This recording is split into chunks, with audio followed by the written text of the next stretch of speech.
E aí pessoal, tudo bem com vocês? Bom, eu estou aqui de volta e eu estou falando de volta porque eu demorei alguns dias para gravar a continuação desses vídeos, mas conforme eu tinha combinado, hoje a gente vai falar sobre formulários. E formulário basicamente começa com isso aqui, né? Isso aqui é um mockup, né? Um desenho de um formulário, onde aqui eu tenho um input, um campo chamado e-mail, um outro input, que é um campo chamado senha, e isso daqui, apesar de parecer um botão, ele também é um input. É um input do tipo submit. Eu vou até aumentar aqui um pouquinho o desenho, e para vocês terem uma noção, então isso aqui é um modelo de um formulário. Só que antes eu preciso explicar o que significa request e response.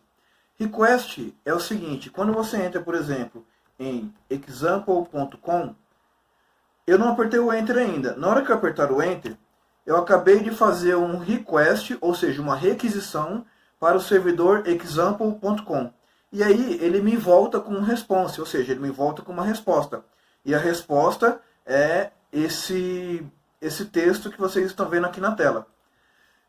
Uma outra coisa importante que eu vou falar aqui também é o seguinte, quando você aperta o botão direito do mouse, você tem a opção aqui inspecionar. Às vezes a tecla de atalho é Ctrl Shift I, às vezes é F12, ou dependendo do computador pode ser uma tecla de atalho diferente. Mas botão direito do mouse, inspecionar. Aqui eu tenho uma opção que eu até já dei um zoom na tela, e eu vou vir aqui na opção Network. Reparem que aqui está vazio.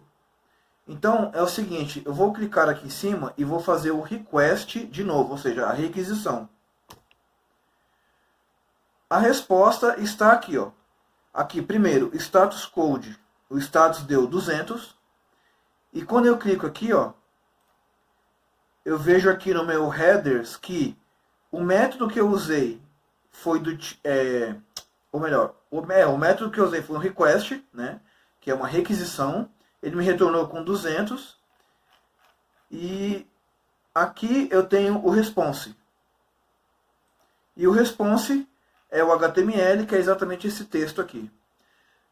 Uma outra coisa importante falar também é a diferença entre get e post. Quando eu fiz essa requisição aqui, ela é uma requisição do tipo get. Para você entender um pouco mais isso aí, eu posso fazer isso aqui, ó. Barra, interrogação, search igual a Regis. Ou seja, eu fiz uma requisição do tipo get, aqui o tipo get, e além disso eu coloquei uns parâmetros adicionais aqui. E esses parâmetros adicionais, também conhecido como query string, ele está indo no cabeçalho da requisição, ou seja, ele está indo no header da minha requisição. Isso significa que ele fica explícito aqui em cima na minha URL. E a resposta foi exatamente o mesmo conteúdo. Quando eu faço uma requisição do tipo post, eu vou demonstrar nesse formulário aqui, que é o seguinte, eu vou apertar o botão direito aqui, inspecionar, vou vir aqui em Network, e aqui eu vou clicar só em XH, eu vou preencher aqui primeiro, vou colocar usuário Regis, senha, qualquer coisa. Quando eu clicar em enviar, ou seja, eu estarei fazendo uma requisição do tipo post. Eu vou filtrar aqui e me retornar só o XHR. Ah, não, isso aqui não é XHR, isso aqui é um outro tipo. Aqui, ó, o header foi do tipo... O request foi do tipo post. E os dados que eu passei, ele foi passado no corpo da requisição, ou seja, também conhecido como form data. E por que é no corpo? Porque primeiro que ele não aparece aqui em cima, na URL. Ele não fica explícito na URL. Então ele está no corpo da minha requisição. E aqui, como você pode conferir, ele é do tipo post.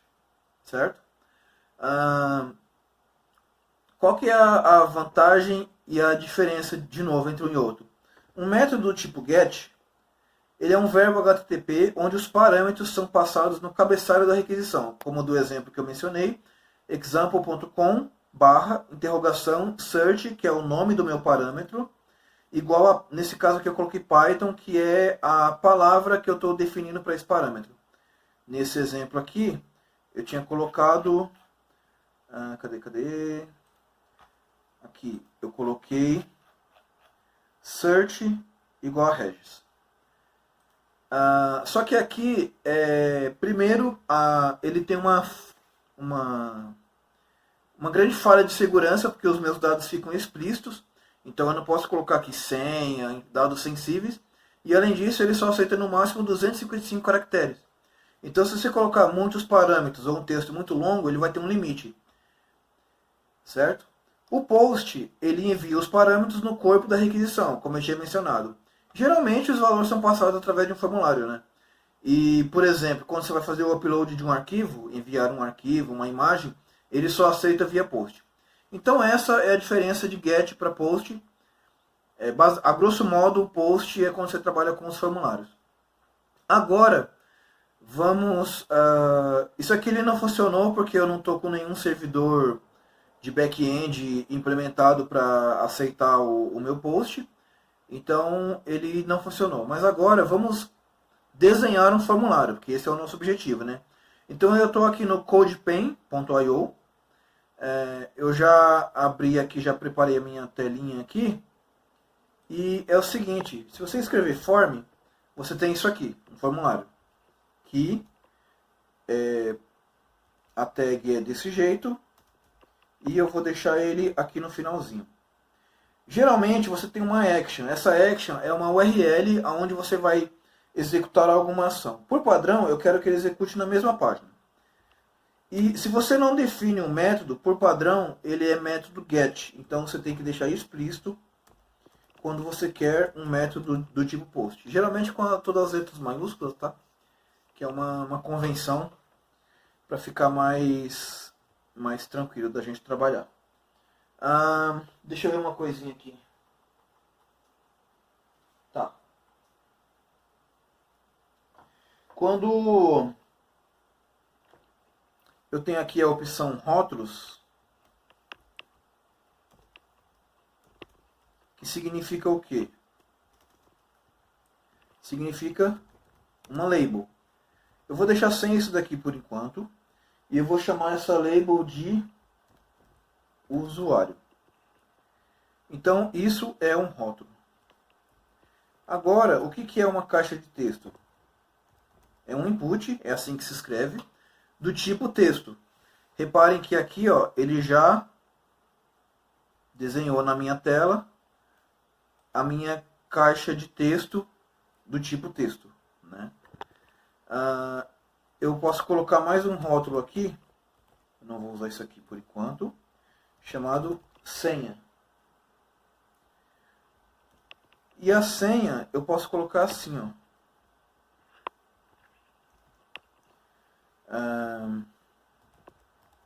Input do tipo password. Por quê? Porque aí quando eu colocar aqui, por exemplo, meu nome, colocar aqui o meu nome e colocar uma senha qualquer, ele não mostra a minha senha, certo? Já se eu colocasse do tipo text, ele ia mostrar. Então, com o type password, você não precisa mostrar a sua senha. Uma coisa importante aqui também é eu definir um nome. Então, eu vou colocar name igual a... Eu vou colocar em inglês, username. E aqui também eu vou colocar em inglês. Vou colocar em português, vai, senha e nome. E aqui, uma caixa do tipo submit, ela é assim, ó. É um input do tipo submit, só que é importante que você coloque um value. No caso, eu vou colocar o valor enviar. Ó, repare que ele já desenhou aqui o meu formulário. Então eu posso colocar aqui de novo o nome Regis e uma senha qualquer. E eu posso clicar em enviar. Eu posso fazer ainda o seguinte também. Eu posso vir aqui, ó, e colocar uma quebra de linha. Para ele ficar na linha de baixo. E aqui também. Vou colocar mais um aqui e mais um aqui. Para ele ficar bem separadinho. Pronto. Então, esse daqui é o nosso primeiro formulário. Eu posso fazer o botão submit desse jeito aqui também, ó. que é o que muita gente usa quando quer fazer. Então vou colocar assim, ó. Ou assim, button do tipo submit, daí aqui você escreve enviar. Então você tem essa opção também, o botão ele fica praticamente igual, só que você pode escrever esse botão de duas formas diferentes. Mas esse daqui também eu vou deixar comentado, que era só para vocês saberem dessa possibilidade. Como eu já tinha mostrado antes, eu vou... Deixa eu ver onde que está aqui. Está aqui. Ó. Eu vou rodar um servidor Python aqui, python-m http.server. Ele está rodando na porta 8000. E quando eu vier aqui, ó, formulário 01, eu tenho aquele mesmo formulário que eu tinha feito nessa tela aqui com usuário e senha. Ele está aqui, ó, usuário e senha. Então, se eu preencher aqui com um valor qualquer, na hora que eu clicar aqui, ó, em enviar, ele faz um request do tipo post e ele passa os meus valores no corpo da requisição, ou seja, no form data. Beleza? Ele não funcionou aqui, que eu já tinha explicado antes o porquê, mas nesse vídeo era só para mostrar como que você desenha um formulário bem simples, um formulário básico, e você entender as diferenças entre request, response, get e post. Beleza? Valeu e até o próximo vídeo.